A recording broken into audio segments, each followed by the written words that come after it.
नमस्कार विद्यार्थियों, एक बार पुनः आपका अपने डिजिटल प्लेटफॉर्म ऑनलाइन ज्ञान हिंदी पर हार्दिक स्वागत और अभिनंदन है।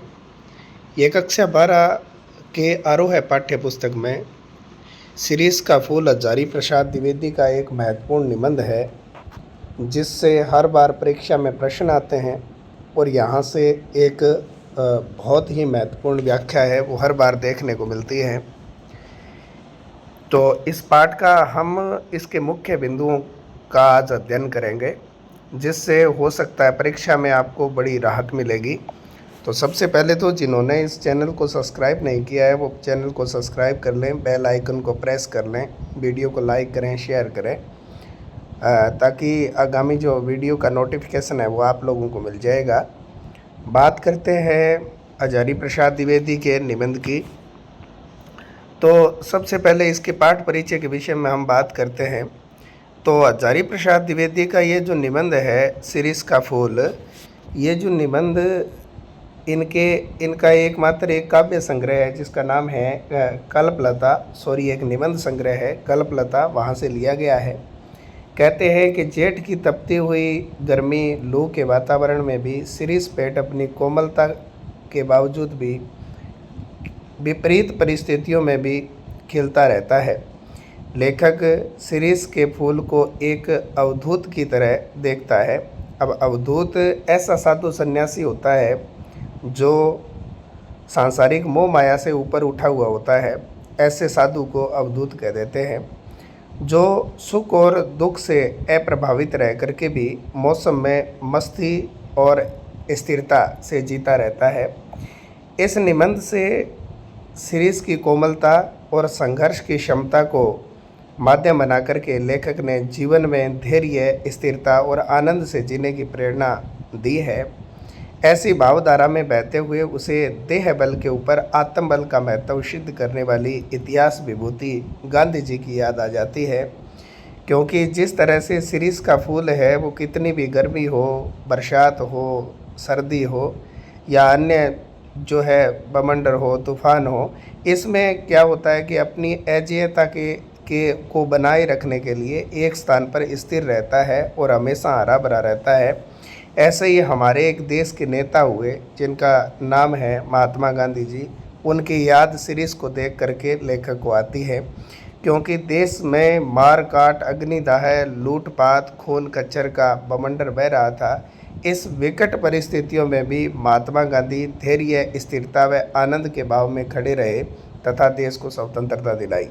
अब यहाँ से एक प्रश्न है, वो बहुत ही सुंदर प्रश्न बन जाता है कि शिरीष का फूल जो निबंध है वो निबंध शिरीष को देख करके कवि को महात्मा गांधी की याद क्यों आती है। एक प्रश्न तो ये हो गया। दूसरा प्रश्न है हजारी प्रसाद द्विवेदी का ये शिरीष का फूल निबंध है, ये इनके किस काव्य संग्रह से लिया गया है। तो हमारा उत्तर होगा कि ये इनके कल्पलता काव्य संग्रह से लिया गया है, निबंध संग्रह से लिया गया है। अब बात करते हैं आगे शिरीष के फूल के विषय में। लेखक ने शिरीष की तुलना एक अनासक्त योगी से की है। अब प्रश्न आ जाए, अनासक्त योगी से क्यों की है। क्योंकि एक योगी सांसारिक विषय वासनाओं से ऊपर उठ करके दुख सुख से मुक्त व कामनाओं से रहित रहता है। वह विपरीत परिस्थितियों में भी धैर्य, स्थिरता और आनंदपूर्ण जीवन व्यतीत करता है। उसी प्रकार शिरीष जो वृक्ष है वो भी तपन, लू, शीत इत्यादि से निर्भय होकर के बसंत के आगमन पर फूलों से लद जाता है और विकट परिस्थितियों में भी वो लहराता रहता है। इसलिए शिरीष को क्या कहा गया है, कालजयी अवधूत के समान माना गया है। यानी जो लंबे समय तक और सांसारिक मोह माया से ऊपर उठा हुआ साधु जो लंबे समय तक जीवित रहता है उसको कालजयी अवधूत कहते हैं। तो शिरीष के फूल को भी क्या कह दिया गया, कालजयी अवधूत कह दिया गया है। आगे बात करते हैं, शिरीष का फूल संस्कृत साहित्य में बहुत कोमल माना गया है। कालिदास जी ने शिरीष को देख करके एक बार ये कहा था कि शिरीष का फूल है ये केवल भंवरों के पैरों का कोमल दबाव है उसको सहन कर सकता है, पक्षियों के पैरों का जो दबाव है उसको बिल्कुल भी सहन नहीं कर सकता। तो कहने का मतलब ये है कि कालिदास ने अपने साहित्य ग्रंथ में ये बात, शायद मुझे लगता है, लेखक को लगता है कि ये पहले पहल उन्होंने कह दी होगी। शिरीष का फूल कोमल होता है, इसका मतलब ये नहीं है कि उसका सब कुछ ही कोमल होता है, लेकिन बाद के परवर्ती कवियों ने कालिदास की इसी धारणा को बनाए रखा कि शिरीष का फूल है वो बिल्कुल कोमल होता है। इसके संदर्भ में अगर हम आगे बात करें तो आगे होता है कि आगे हजारी प्रसाद द्विवेदी कहते हैं कि जरा जरा कहते हैं बुढ़ापे को, जरा कहते हैं बुढ़ापे को कि बुढ़ापा और मृत्यु ये दोनों संसार के सबसे प्रामाणिक और कटु सत्य है। यानी जिस व्यक्ति ने इस संसार में जन्म लिया उस व्यक्ति को बूढ़ा होना होगा, और जिस व्यक्ति ने इस संसार में जो बूढ़ा हो गया उसको मृत्यु को प्राप्त होना होगा। ये बात अति प्रामाणिक है। भागवत गीता में भी एक बात कही गई है कि जिसका जन्म हुआ उसकी मृत्यु निश्चित होती है। मृत्यु के पश्चात आत्मा शरीर को त्याग करके पुनः नवीन वस्त्र यानी शरीर को धारण करती है। ये क्रम निरंतर बिना रुके ही चलता रहता है। तुलसीदास जी ने भी इस बात को कहते हुए एक बात पर मोहर लगाई थी। वो कहते हैं कि जो खिला वह अवश्य कुमलाएगा, अर्थात पहले जो कली है वो फूल बनेगी, और फूल अगर खिल गया तो वह मुरझा जाएगा, और मुरझाने के बाद में वह झड़ जाएगा। जो झड़ गया वह फिर से खिलेगा, अर्थात जीवन के निर्माण के साथ साथ भी उसका ध्वंस है वो तय होता है। ये दोनों बहुत ही सत्य हैं और ये दोनों तथ्य सत्य माने जाते हैं। आगे हम बात करें कि शिरीष के फूलों की क्या क्या विशेषता होती है। शिरीष के फूल क्या है, ऐसा प्रश्न आ जाए, शिरीष के फूलों की विशेषताएं लिखिए, तो उत्तर हमारा होगा कि सबसे पहली विशेषता तो ये होती है शिरीष के फूल की कि यह अवधूत की तरह हर विषम परिस्थितियों में भी अपने स्थान पर बना रहता है। एक बात हो गई। दूसरी बात ये कहते हैं शिरीष के फूल के विषय में कि यह भीषण गर्मी में भी सरस फूलों से लदा रहता है। दो बातें हो गई। तीसरी बात कहते हैं शिरीष अपनी कोमलता और सहजता को बनाए रखता है, यानी अपनी कोमलता को कभी खोता नहीं है, सहज भाव को कभी खोता नहीं है। यह प्रकृति से कोमल और बाह्य स्वभाव से कोमल रहता है। हर परिस्थिति में अपनी कठोरता में वह बिल्कुल मस्त रहता है, उसे सांसारिक दुनिया से कोई लेना देना नहीं। फिर आगे प्रश्न आता है कि शिरीष के फूल पाठ के आधार पर कवि में किन किन गुणों का होना चाहिए, यानी कवि अगर बनेगा तो उसके लिए कौन कौन से गुण होने चाहिए, ये बात कह रहे हैं हजारी प्रसाद द्विवेदी। तो कौन कौन से गुण होने चाहिए मैं बात करता हूँ। पहला गुण तो यह कवि में होना चाहिए कि एक संपूर्ण कवि वह है जो सांसारिक मोह माया और सुख दुख से परे होकर के क्या होता है, अनासक्त जीवन व्यतीत करता है, यानी एक साधु के रूप में जीवन व्यतीत करता है। उसको सांसारिक मोह माया से कुछ लेना देना नहीं होता। दूसरी बात होती है कि वह फक्कड़ की भांति अपनी दुनिया में मगन हो और जिसके हृदय में केवल प्रेम की भावना हो। अब फक्कड़ किसे कहते हैं, जिसका न आगे कुछ लेना देना न पीछे कोई छोड़ करके आया है, ऐसे साधु सन्यासी को फक्कड़ कह देते हैं। फिर है तीसरी बात, वो ये कहते हैं कि कबीरदास को इसका उदाहरण माना गया है, क्योंकि उन्हीं गुणों के कारण वो एक महान कवि बने, क्योंकि कबीरदास भी अपने आप में एक फक्कड़ साधु हुआ करते थे। आगे बात करते हैं, लेखक शिरीष के माध्यम से कहना चाहते हैं कि हृदय की कोमलता को बनाए रखने के लिए व्यवहार की क्या होनी चाहिए, व्यवहार में कठोरता होनी बहुत ज़रूरी है, और कभी कभी ज़रूरी होती है, क्योंकि जिस प्रकार शिरीष भारी वातावरण को कठोरता से सहन करने पर भी अपनी जो पहचान है उसको बनाए रखता है, या अपनी पहचान में वह बना रहता है, अपनी कोमलता को बनाए रखता है। ठीक उसी प्रकार हमें क्या करना चाहिए, मनुष्य को भी अपनी हृदय की कोमलता के साथ साथ कठोर व्यवहार है उसको भी अपनाना चाहिए। ये बात हमारे लेखक है हजारी प्रसाद द्विवेदी, वो कहते हैं। आगे देखिए, इसके संबंध में बात करते हैं। यह कठोरता जो है ये भारी परिस्थितियों का सामना करने के लिए आवश्यक होता है, ताकि मन में कोई आघात न लगे, और दया का भाव है वो हमेशा हमारे हृदय में होना चाहिए।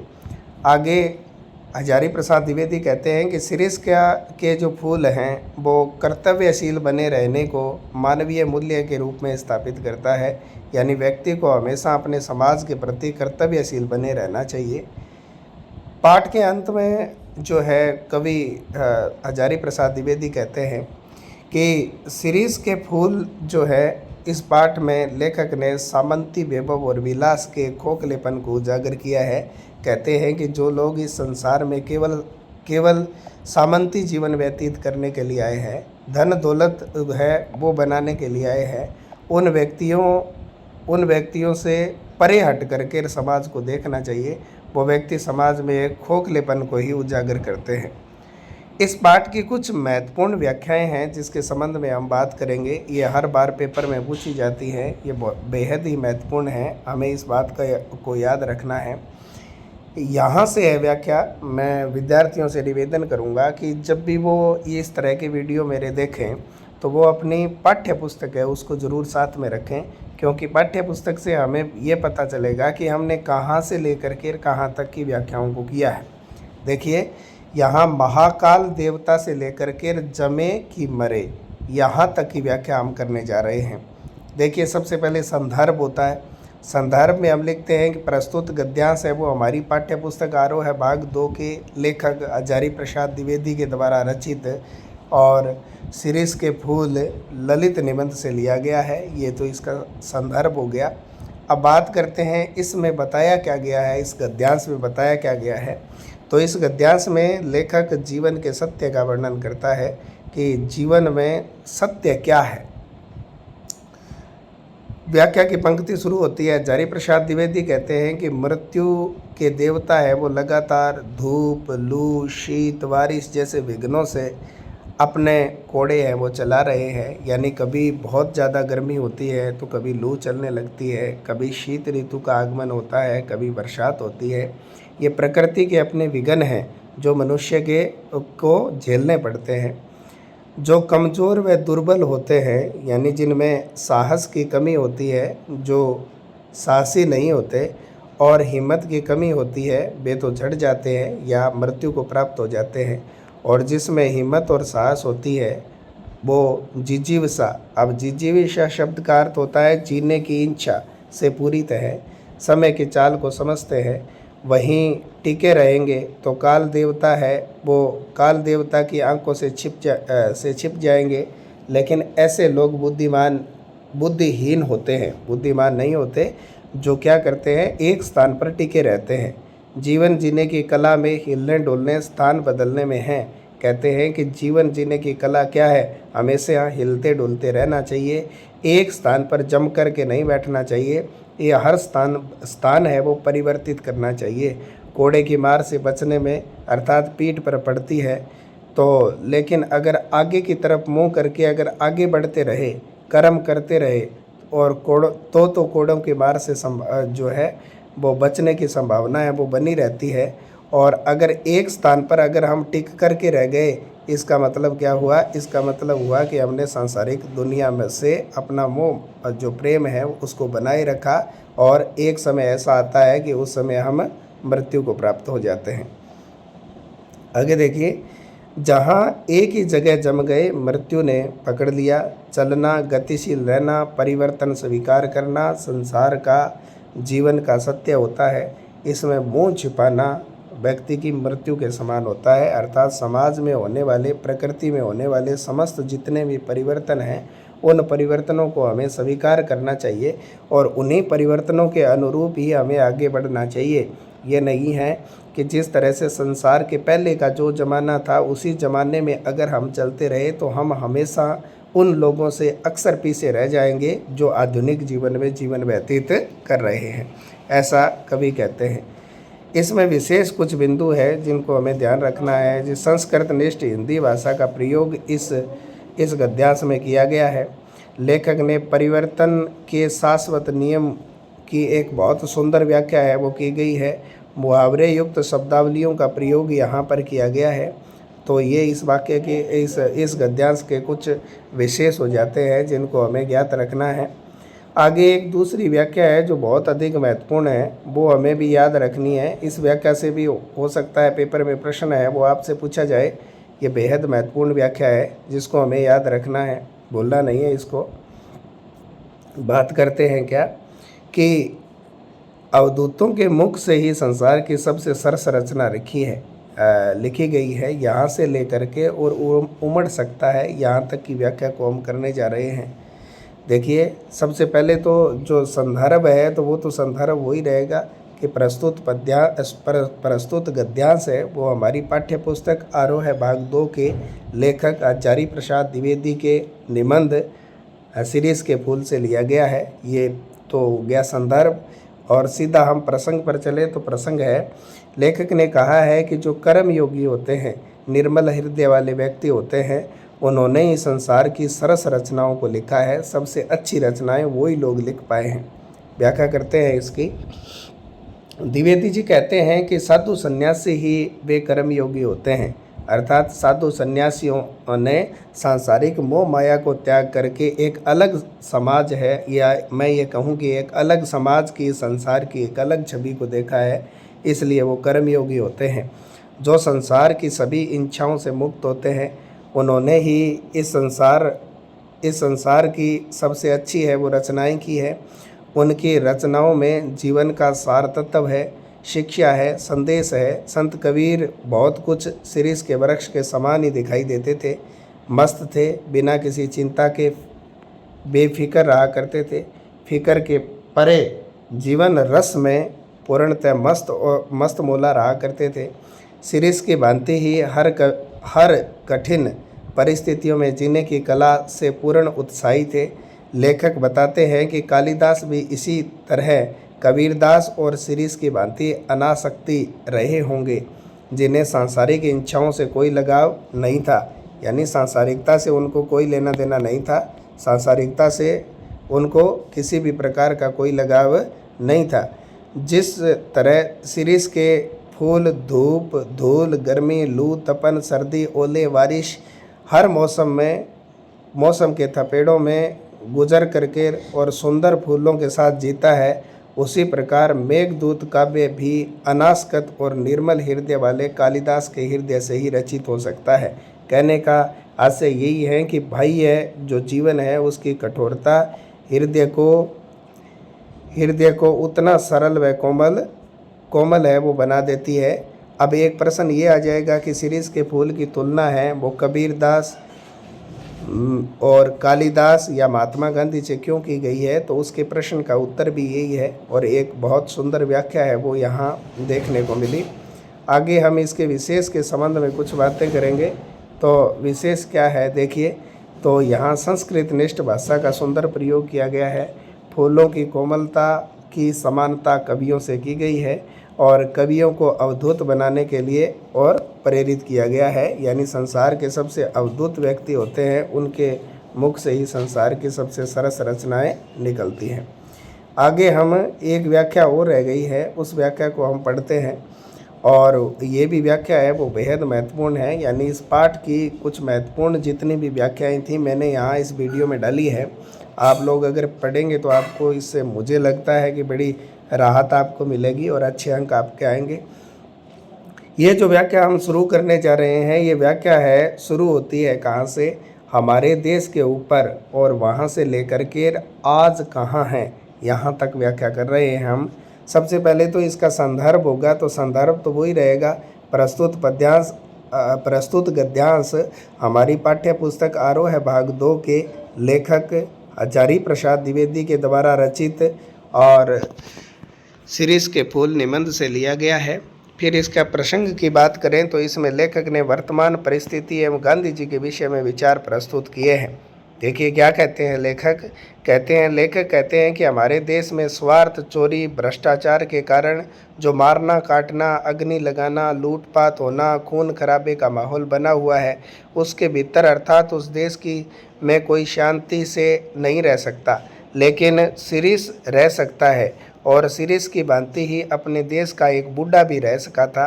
कहने का आशय यह है क्या कि ऐसी परिस्थितियों में देश में स्वतंत्रता और विभाजन को लेकर के अस्थिरता फैली हुई थी, तब महात्मा गांधी ही ऐसे कर्मयोगी थे जिन्होंने अहिंसा एवं शांति का मार्ग निकाला। लेखक कहते हैं कि जिस प्रकार स्वयं के अस्तित्व को बनाए रखने के लिए शीर्ष वायुमंडल से रस खींचता है, उसी खींच करके कोमल और कठोर वृत्तियों को धारण करता है, वैसे ही सभी के लिए कोमल एवं नियमों को निभाने में कठोरता का प्रयोग करते हैं।